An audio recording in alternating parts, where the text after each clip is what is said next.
चलिए हेलो बच्चों, चलिए हम लोग अब क्लास 12th का फिजिक्स कंटिन्यू करते हैं।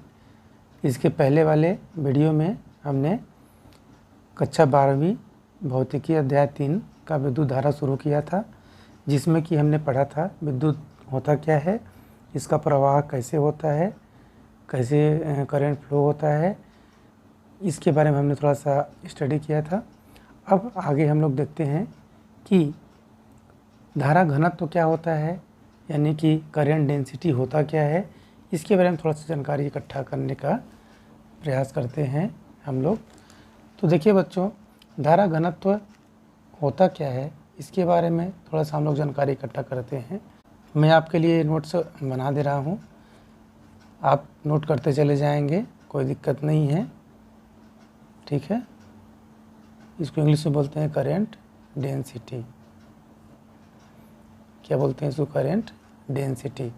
तो सीधा सीधा आप इसको समझिए, एक सिंपल सा करंट डेंसिटी का मतलब, डेंसिटी मतलब होता है घनत्व। कोई भी वायर है, मान लीजिए ये कोई वायर है, इस वायर के इस वाले भाग से जैसे इसका एरिया ए है, यहाँ से कितना इलेक्ट्रॉन फ्लो हो सकते हैं या कितना इलेक्ट्रॉन यहाँ से निकलते हैं, उस क्षेत्रफल से बहने वाली विद्युत धारा को ही हम लोग क्या बोलेंगे?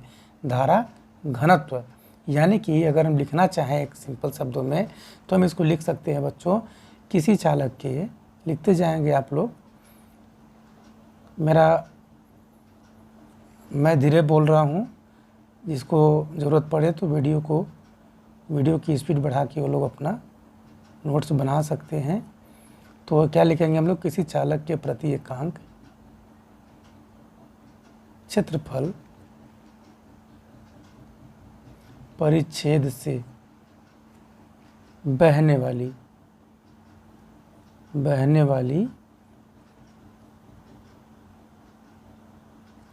विद्युत धारा को उस बिंदु पर धारा घनत्व कहते हैं। क्या कहते हैं? उस बिंदु पर धारा घनत्व कहते हैं। जैसे कि ये तार है, कंडक्टर है, इस एरिया पे, इस बिंदु पे, इस पूरे क्रॉस सेक्शन एरिया का धारा घनत्व कितना है, तो यहाँ पे प्रति एकांक क्षेत्रफल से कितना विद्युत धारा निकल रहा है, बह रहा है, उसको हम लोग बोलेंगे उसका धारा घनत्व। इसे हम लोग जे से प्रदर्शित करते हैं, इसे जे से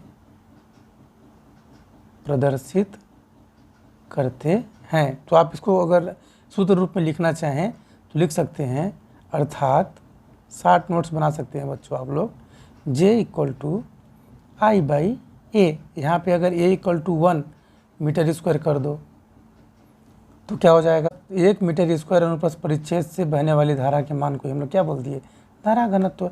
अब यहीं पे इस साल CG बोर्ड में क्वेश्चन आया है, यहाँ से धारा घनत्व कैसे कहते हैं, इसका मात्रक लिखिए। तो मात्रक याद करने की जरूरत नहीं है। यहाँ पे देख रहे हैं कि धारा घनत्व J = कितना है? I/A। तो J = हो जाएगा I का, I मतलब धारा का मात्रक होता है क्या? एम्पियर। तो आप लिख सकते हो यहाँ पे एम्पियर अपान क्षेत्रफल का मात्रक क्या होता है बच्चों? Meter square. तो लिख सकते हो एम्पियर मीटर की पावर -2। ये हो गया आपका धारा घनत्व। बात समझ में आ रही है बच्चों? चलिए ठीक है, यहाँ तक आपको समझ में आ गया होगा। मात्रक क्या होता है इसका मैंने बता दिया, एम्पियर मीटर की घात -2 या एम्पियर प्रति मीटर स्क्वायर लिख सकते हैं। इसका नेचर कैसा होता है बच्चों? नेचर यानी कि प्रकृति। पूछ दिया तो कैसा, क्या बताओगे? प्रकृति का मतलब यह है कि यह सदिश राशि है या अदिश राशि। तो हम यहाँ पे देख रहे हैं कि धारा किसी एकांक क्षेत्रफल से एक डायरेक्शन से निकल रही है, तो ये कैसा कहलाएगा? ये कौन सी राशि कहलाएगी? सदिश राशि। तो कैसी राशि है ये? सदिश राशि है बच्चों, याद रखेंगे। जबकि इसके पहले हम लोगों ने पढ़ा था कि जो धारा होती है, विद्युत धारा होती है, वो अदिश राशि होती है। मैंने बताया था कैसे अदिश राशि होती है। विद्युत धारा जो होती है कैसी राशि होती है? वो अदिश होती है। कैसे इसको प्रूव किए थे हम लोग? जैसे मान लो कोई भी तार है ऐसा, हमने इसको गठान मार दिया, ऐसे गठान मार दिया, कैसे भी गठान मार दो, तो यहाँ पे जो धारा जा रही है, मान लो 5 एम्पियर की करंट यहाँ से फ्लो हो रही है, तो यहाँ पे भी 5 एम्पियर का करंट निकलता है। ए से बी की ओर 5 एम्पियर ही जाता है, इसके परिमाण में कोई भी बदलाव नहीं आता है, यानी कि इस करंट को, इस धारा को रास्ते पर निर्भर ये नहीं कर रहा है, इसके लिए किसी भी डायरेक्शन में ये चलता रहेगा, इसलिए हम लोग बोलते हैं धारा एक अदिश राशि है। एक और देख सकते हैं, मान लीजिए कि यहाँ पे 3 रास्ते हैं, यहाँ पे करंट आ रहा है 3 एम्पियर, यहाँ पे एक संधि है, यहाँ पे चला गया 2 एम्पियर, तो यहाँ पे कितना बचेगा, यहाँ पे बचेगा कितना, 3 में से 2 माइनस कर दो को बचेगा 1 एम्पियर। बात समझ में आ रहा है।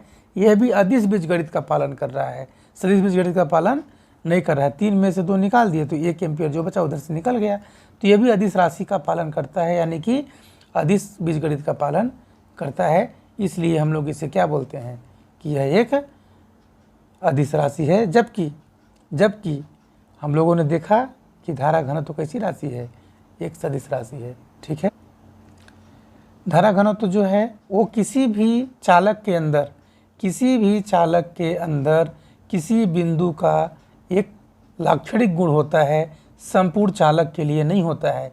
इसीलिए मैंने बोला किसी भी क्रॉस सेक्शन एरिया, तो किसी एक जगह का ही वो एक लाक्षणिक गुण है, संपूर्ण चालक का नहीं होता है बच्चों, ये आप ध्यान देंगे।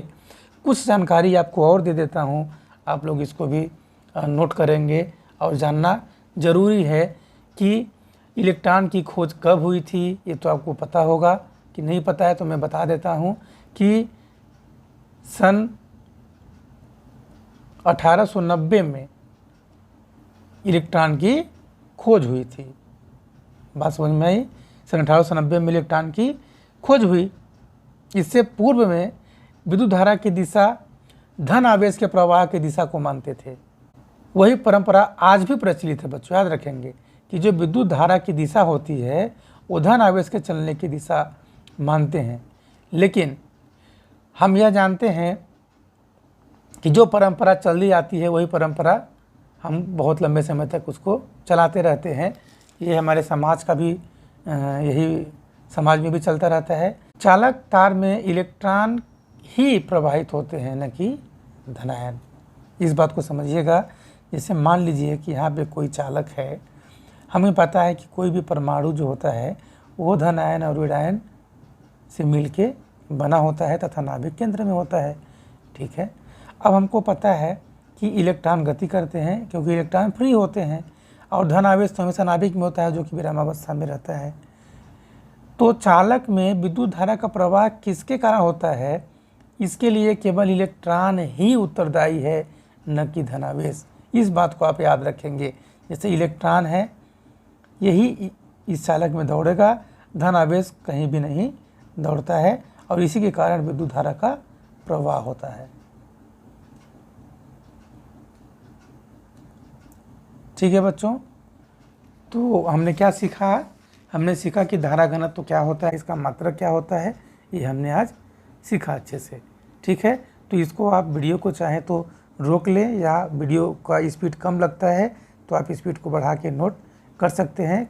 और क्वेश्चन क्या लिख सकते हैं, धारा घनत्व किसे कहते हैं, इसका एसआई मात्रक क्या होता है, ये आप नोट कर सकते हैं, और इसकी प्रकृति कैसी होती है। ठीक है बच्चों, धन्यवाद।